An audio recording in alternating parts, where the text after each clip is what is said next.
샬롬 샬롬 샬롬 샬롬 샬롬.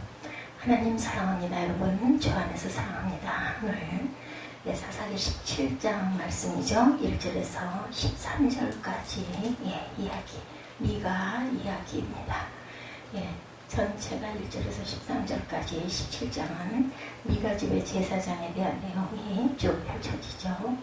1절에 보니까 에브라임 산지에 미가라 이름하는 사람이 있더니 이렇게 시작을 합니다. 미가라 이름하는 사람이 있더니 미가 이야기 이렇게 해서 시작이 됩니다. 오늘 본문에 기록된 내용은 굉장히 힘든 내용입니다. 미가라고 하는 사람이 있었는데 그가 어머니의 돈을 살짝 훔쳐갔어요. 부모님의 돈 그런 경우들이 많죠. 아이들 자라면서. 돈을 잃어버린 어머니가 하도 저주를 퍼부어대자 가책을 느꼈는지 아니면 저주가 무서웠던지 어머니 사실은 이 돈을 제가 훔쳤습니다 하고 돌아 어머니한테 돈을 돌려드립니다. 그래서 어머니는 내 아들이 하나님께 복받기를 원한다고 하시면서 그 돈을 하나님께 드리겠다고 말씀하시죠. 하나님께 드리는 방법이 좀 이상합니다. 하나님께 드린다고 하면서 그 돈으로 신상을 만듭니다. 마치 미가의 집에는 신당도 있었어요. 그러니까 하나님도 섬기면서 신상도 섬기는 그러한 뭐라고 해야 되나요? 다신이라고 해야 되나요? 그 신당에다 신상을 모셔놓고 자기 아들 중에 한 사람을 뽑아서 제사장으로 삼았어요. 그러던 중에 거할 곳을 찾아내는 어떤 레위인을 만납니다. 자기 아들로 제사장을 삼았던 미가는 반색을 하면서 그 레위인에게 자기네 집 제사장이 되어달라고 요청했고 그 레위인도 거할 곳을 찾고 다니던 중이었기 때문에 흔쾌히 승낙을 합니다. 미가는 아주 흡족해서 이제 레위인이 자기 제사장이 되었으니까 하나님께서도 자기에게 복을 더 많이 부어주실 것이다라는 얘기를 하는 것으로 오늘 본문이 끝납니다. 마지막 13절에 보니까 이에 미가가 이르되 레위인이 내 제사장이 되었으니 이제 여호와께서 내게 복 주실 줄을 아노라. 내가 하나님을 섬겨서 레위인을 인정하고 그 사람으로 우리 가정의 제사장을 삼았으니까 분명히 하나님께서 복을 주실 것이다 라는 거죠. 어머니 집 앞에서 돈을 슬쩍하는 일은 간간히 많이 주변에서도 듣습니다. 그런데 이때 미가가 훔친 액수는 적은 용돈 정도 살짝 빼가는 정도가 아니었어요. 10절에 보면 뭐라고 말하냐면은 구절부터 봅니다. 미가가 그에게 묻되 너는 어디서부터 오느냐 하니 그가 이르되 나는 유다 베들레헴 레위인으로 거류할 곳을 찾으러 가노라 하는지라. 10절에 미가가 그에게 이르되 내가 나와 함께 거주하며 나를 위하여 아버지와 제사장이더라 내가 해마다 은열과 의복 한 벌과 먹을 것을 주리라 하므로 그 레위인들이 들어갔더라. 은열을 준다고 그러죠. 비단 훔친 액수가 문제가 아니에요. 제사장이 10명의 연봉을 합산한 액수를 아들이 가져가죠.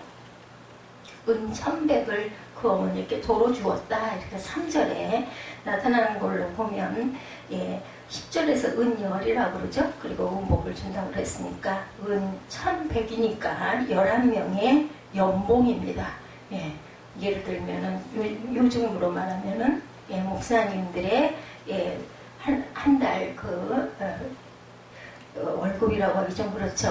어쨌든 그 11명분의 1년분입니다. 한 달이 아니라 굉장한 액수죠. 오늘 주인공인 미가라는 사람은 이상한 사람입니다. 여호와라는 말이 나오는 것을 보면 하나님을 믿는 사람인 것 같은데 하는 짓을 보면 아무래도 아닌 것 같죠. 말로는 하나님을 섬긴다고 하면서 우상단지를 만들고 마땅히 하나님과 인간의 중간 역할을 감당해야 할 제사장을 자기 마음대로 세웠다 말았다 하는 거죠. 자기 아들을 세웠다가 이제 또 레위인이라고 하니까 그것은 또 아들보다는 낫겠다. 레위니까. 그러면서 이제 하나님이 자기에게 복 주실 것이라고 자기 딴에 하나님 보시기에 내가 온전한 것을 행했다. 이런 생각을 하고 있다라는 거예요. 과연 제정신으로 하나님을 믿는 것인지 이해가 되지 않습니다. 이런 일이 그 시대 이스라엘 민족들에게는 많았던 것 같아요. 가나안 문화에 흡수가 되다 보니까 그들이 믿는 신상을 막 수입해서 들여오기도 하고 직접 만들기도 하고 그래서 섬기기도 하고 하나님도 믿고 그런 신상들도 섬기고 이렇게 됐던 거죠. 그 이유를 알려면 당시 시대 상황을 우리가 온전히 알아야 되는데, 미가라는 사람이 살던 그 시대가 과연 어떤 시대였느냐, 우리 다시 한번 보죠. 그 시대에 다른 사람들은 전부 다 정상적으로 신앙생활을 하고 있었는데, 유독 미가 한 사람만 이렇게 삐딱한 것이라면 문제는 별로 심각하지 않은데, 옛날에는 그런 사람도 있었다고 하더라도 넘어가면 됩니다. 그런데 그 시대 사람들의 전반적인 수준이 거의 다 이랬다는 거죠. 그 시대 사람들의 전반적인 수준이 그랬다는 얘기는 그 시대 사람들만 그런 것이 아니고 지금 우리에게도 같은 문제가 있을 것이라는 것을 뜻합니다. 유다 가족에 속한 유대 베들레헴에 한 소년이 있으니 그런 레위인으로 거기 우거하였더라. 이 사람이 구할 곳을 찾고자 하여 7절에서 9절이죠. 그 성읍 유다 17장입니다. 베들레헴을 떠나 행하다가 에브라임 산지로 가서 미가의 집에 이름에, 미가가 그에게 묻되 너는 어디서부터 오느냐. 그가 이르되 난 유대 베들레헴의 레위인으로 거할 곳을 찾는다라고 얘기를 하죠. 베들레헴에 있던 어떤 레위인이 거할 곳을 찾아 방황하는 이야기예요. 당시 레위인의 거할 곳을 찾아 방황해야 했던 그런 시대입니다. 다른 지파에 속한 사람이라면 몰라도 레위 지파에 속한 사람이 거할 곳을 찾아 방황한다는 것은 이해가 안 가죠. 성경적으로 도저히 말이 안 되는 이야기입니다. 레위인이 이스라엘 백성이 가나안에 입성한 다음에 하나님께서 이스라엘 12지파에게 가나안 땅을 제비 뽑아 나누게 하셨을 때 유독 레위 지파에게는 땅을 유업으로 주지 않습니다. 다른 지파 사람들은 각각 분배받은 땅에서 열심히 포도원도 가꾸고 양도 치면서 살아가게 했지만 레위 지파는 그렇지 않았어요. 그들은 오직 성전에서 하나님을 섬기는 일만 하게 합니다. 하나님의 뜻을 백성들에게 가르치고 또 백성들을 위하여 하나님께 제사를 드리라는 것이 레위인의 임무였죠.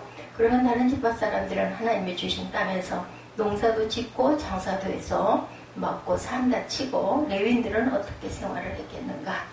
농사를 짓지도 않고 양을 기르지도 않고 장사를 하지도 않는데 하여간 레위인들도 결혼도 해야 하고 애도 키워야 했겠죠. 하루 세끼 밥도 먹어야 합니다. 성전에서 일만 하면 생계 문제는 누가 책임을 져줄까. 하나님께서는 이스라엘 12지파에게 땅을 분배해 주면서 매 해마다 소득의 11조를 하게 합니다. 이스라엘 12지파의 11조가 바로 레위인들의 생계 수단이었어요. 레위인들은 실제로 생산활동에 참여하지는 않았지만 무엇을 먹을까 무엇을 입을까 염려할 이유는 없었던 거죠. 열심히 성전에서 자기에게 주어진 일만 하면 그것으로 충분합니다. 그런데 오늘 본문에 나오는 레위인은 그렇지 않죠. 당연히 성전에서 거룩한 일에 종사해야 할 텐데 자기가 거할 곳을 찾아야 되고 있습니다. 그러다가 미가를 만난 거죠. 미가가 그 레위인에게 자기 제사장이 되기만 하면 매해마다 은열과 의복 한 벌과 먹을 것을 주겠다고 하자 좋아하면서 미가의 제안을 따릅니다. 이런 일이 왜 일어났겠는가? 왜 성전에서 일해야 할 레위인들이 성전을 돌보지 않고 일할 곳을 찾아 이리저리 거할 거처를 찾아 방황을 할까? 이유는 당시 이스라엘 사람들이 12조를 제대로 하지 않았다는 거죠. 그 당시 이스라엘 사람들이 하나님 말씀대로 11조만 제대로 했다면 레위는 아무런 걱정 없이 하나님 일에 전념할 수 있었을 것인데 그 시대가 하도 악하다 보니 사람들이 11조를 제대로 하지 않습니다. 오죽했으면 하나님으로부터 특별히 구별된 레위인이 자기가 원래 하나님께로 맡은 거룩한 일을 뒤로 한 채 어디에 가면 일자리가 있을까 하고 기웃거리는 신사가 됐어요. 그렇게 하다가 미가를 만나 그 집에 제사장으로 쉽게 얘기하면 가정에 취직을 한 거예요. 그 제사장으로. 레위인과 제사장의 개념은 조금 다르죠. 레위지파 사람들은 전부 레위인이지만 레위인이라고 해서 전부 제사장이었던 것은 아닙니다. 레위에게는 게르손, 고앗, 무라리 세 아들이 있었죠. 고앗에게는 아브람, 이스할, 헤브론, 우시엘 네 아들이 있었습니다. 아브람에게 아론과 모세가 나왔어요. 아론의 후손이 제사장이 됩니다. 아론의 후손들. 즉 레위지파 중에도 고앗, 아므람, 아론으로 이어지는 계보를 갖는 사람들이 제사장이고 그렇지 않은 사람들은 일반 그냥 레위인입니다. 자기 아들로 제사장을 삼았던 미가가 레위인을 보고 반색해서 제사장을 삼았다는 얘기는 신학 교육도 받지 않은 자기 아들을 사설 목사로 예를 들어 삼았다가 교회에서 심으로 본 적이 있는 사람을 만나자 그 사람을 자신의 사설 목사로 고용했다라는 요즘 시대로 비유하자면 그런 뜻입니다. 일반 교인이 목사 노릇을 하는 것보다는 교회에서 그런 경험이 있는 사람이 목사 노릇하는 것이 더 어울린다, 이런 발상입니다. 오늘 본문에 나오는 레위는 유다 베들레헴 사람이에요. 그리고 미가는 에브라임 산지에 사는 사람입니다. 유다 베들레헴에서도 먹고 살 길을 찾아 에브라임까지 왔다가 미가를 만난 거죠. 그러면 미가도 당연히 또한 그렇죠. 자기가 자기 돈으로 신당과 신상을 만들어서 제사장을 고용하고 싶으면 원래 자기 동네에도 레위인이 있었을 것인데 자기 동네에 있는 레위인들은 다 어쩌고 다른 지방에서 레위인이 오니까 이게 웬떡이냐 싶은 마음으로 얼른 자기 집으로 데려다 자기 제사장을 고용했습니다. 그만큼 레위인들이 귀했다라는 이야기도 되겠죠. 원래 미가가 살던 지방의 레위인들도 이미 전부 자기 살 길을 찾아서 뿔뿔이 흩어진 것입니다. 누가 뭐라고 해도 나는 하나님이 거룩하게 구별한 레위인이라고 해서 레위인 고유의 일만 고집했다가는 굶어 죽기 딱 좋은 것이 그 시대 당시의 형편이었죠. 처음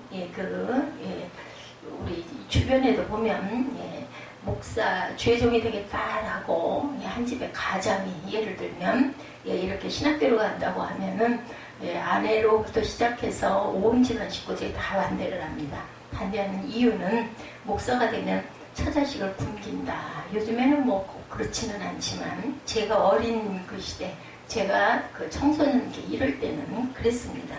아닌 게 아니라 우리나라 그 성도들도 교인들도 못하는 것이 그겁니다. 어느 집이나 살림을 해보면 한 달 생활비가 대략 그저 어느 집이나 들어가는지 계산이 나오죠. 목회자의 한 가정이 한 달 살아가는데 필요한 최저 생계비조차 지급해주지 않는 교회가 지금도 너무 많습니다. 물론 교회에서 나름대로의 사정은 있죠. 목회자한테 기왕이면 잘해드리고 싶은 뭐 예를 들면 개척을 했거나 하면은 정말 어려움에 이만저만이 아니죠. 그래서 요즘에는 목회하시는 분들이 직장을 가지고 계시거나 기술직에 계시거나 이렇게 뭐 딱 매이지는 않아도 일을 하시는 분들도 많으세요. 자비량이라고 하죠. 목사님이 직접 일하시지 않으면 자제분들이 또한 뭐 형님이나 누님이나 집안의 식구들이 이렇게 해서 도와서 교회가 이렇게 지탱이 돼가는 경우들을 제 주변에서도 많이 봅니다. 저도 그런 사람 중에 한 사람입니다. 할 수만 있으면 좋은 집에서 살게 해드리고 차도 좋은 차 사드리고 보고 싶은 책 있으면 마음대로 구입해서 넉넉하게 해드리고 다 하고 싶은데 워낙 교회 재정이 약해서 돈이 없는 것, 뭐 어쩔 수가 없는 부분이죠. 굉장히 가난하고 어렵게 힘겹게 물질적으로는 삽니다. 사례 문제만 그런 게 아니죠. 행사만 하려고 하면 항상 비용이 당연히 발생을 합니다. 예산이 어떻게 되느냐라는 질문이 행사마다 당연히 따라다니죠. 대체 이런 일이 일어나는 이유는 교회에서 일만 하려고 하면 항상 재정 문제가 걸리는 것. 답은 성도들이 헌금을 제대로 하지 않기 때문에 그들도 살아가기가 너무 어렵다 보니까 물질이 직결되어 있습니다. 생활하는 데는. 11조를 하지 않아서 그렇고 감사헌금을 제도 뭐 예를 들면 절기 때라든지 어떤 특별한 행사가 있을 때 감사헌금을 거기에 맞춰서 나오지를 못합니다. 11조는 소득의 10분의 1을 드리는 헌금. 그렇다고 해서 교회에 등록한 모든 사람이 11조 헌금을 온전하게 하지는 않습니다. 초신자 때는 하지 않다가 어느 정도 신앙에 깊이가 들어가면 11조라는 것은 꼭 해야 되겠구나. 대개는 보면 내가 해야 하나님이 내 그 생계를 책임져 주신다. 이런 기대감. 그리고 또 어떤 하나의 부담감, 가책 이런 부분 때문에 11조를 힘겹게 합니다. 그리고 사업을 하시는 분들은 액수가 커지면 커질수록 언제나 11조를 드리질 못하죠. 아직 신앙이 어려서 11조를 하지 않는 것은 별로 이상할 것이 없습니다. 그런데 그렇지 않은 경우도 허다하죠. 소득의 10분의 1이 아니라 자기 마음대로 적당한 액수를 정해서 요즘에는 뭐 작정헌금 뭐 이렇게 해서 봉투에다가 헌금하기도 합니다. 봉급을 100만원 받아서 11조 액수는 5만원, 200만원을 받아도 5만원, 보너스가 나와도 5만원, 안 나와도 5만원 항상 지정된 액수를 하죠. 이런 경우에 11조 봉투는 사용했을는지 몰라도 온전한 11조를 한다. 어떤 집에 남편이 회사에서 받아오는 공급도 있고 집을 임대해서는 임대료 수입도 있을 수 있습니다. 그러면 이런 경우에 11조를 모든 그 들어온 수입의 10분의 1이어야 되겠죠? 근데 그렇게 하지 않습니다. 그저 소득의 10분의 1을 드리고 말죠. 소득이 있으면 당연히 11조도 있어야 되죠. 근데 11조는 그렇다 치고 절기헌금 이런 부분일 때는 아예 그 주일헌금 같은 거는 절기헌금으로 대신하는 경우도 많다. 자, 우리가 생각할 때 정말 안타까운 일 중에 하나는 절기헌금을 드리는 주일이면 절기헌금 액수가 평소의 절반도 안 되는, 요즘에는 뭐 더 심합니다. 대부분의 성도님들이 절기헌금을 한다는 이유로 주일헌금을 건너뛰죠. 두 가지를 하는 분들은 거의 없습니다. 물론 헌금은 하나님과 자기와 1대1의 문제니까 뭐라고 할 부분은 절대로 아닙니다. 그래서 무명으로 헌금하는 것이 교회에 어쩌면 더 유익할 수도 있습니다. 헌금을 1000만원쯤 해서 자기 헌금 액수가 다른 사람의 신앙에 영향을 미칠 것이 우려되면 무명으로 헌금하는 것도 좋죠. 그렇지만 그렇지 않으면 헌금은 책임있게 해야 합니다. 하나님 보시기에 그렇고 사람들이 보기에도 그렇고 아무런 부끄러움이 없어야 온전한 11조겠죠. 하나님만 알면 된다는 말로 자기 인색함을 감추는 것은 핑계입니다.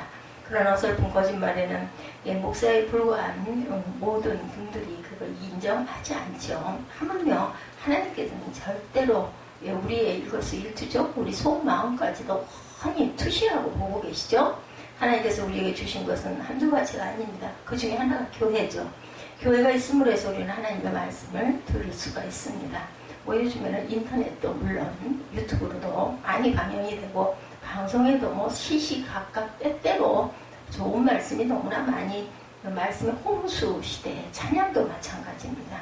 실제 우리가 세상을 살아가면서 어떻게 사는 것이 천국 백성답게 사는 것인지 배워야죠. 마찬가지로 구약시대에는 성전을 통한 제사제도가 있었습니다.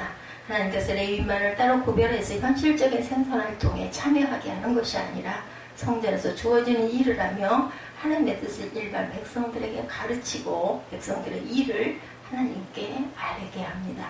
제사제도가 있다는 것은 이스라엘 사람들에게는 커다란 복이었습니다. 그 제도를 통해서 이스라엘 사람들은 하나님의 백성이라고 하는 공동체의 모습을 간직할 수가 있었죠. 그래서 선민, 우리는 선택된 민족이다, 이렇게 선민의식이 아주 강했죠.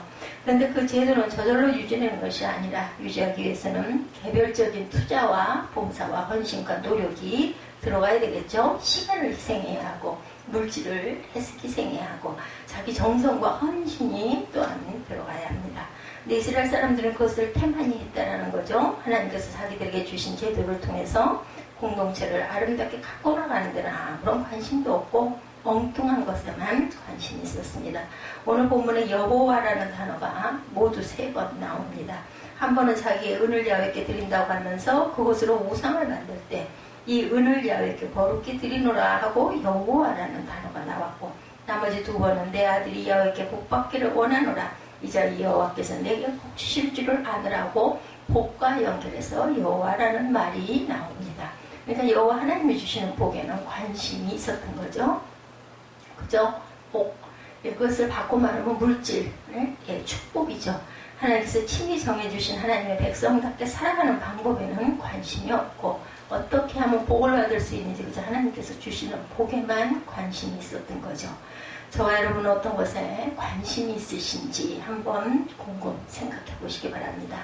하나님께서 우리에게 주신 주님 몸된 이 교회에서 각자 자기에게 맡겨진 책임을 성실하게 수행함으로 우리 모두의 삶이 더욱더 하나님의 백성다워지는 것에 관심이 있는지, 아니면 교회가 어떻든 내 한몸 그리고 자기 집 그 가족들 잘 먹고 잘 살고 무탈하고 무병하고 이렇게 사는 것을 원해서 그저 교회는 나가서 기도는 해야지, 뭐 기본적인 헌금은 해야지, 이렇게 계시는 건 아닌지.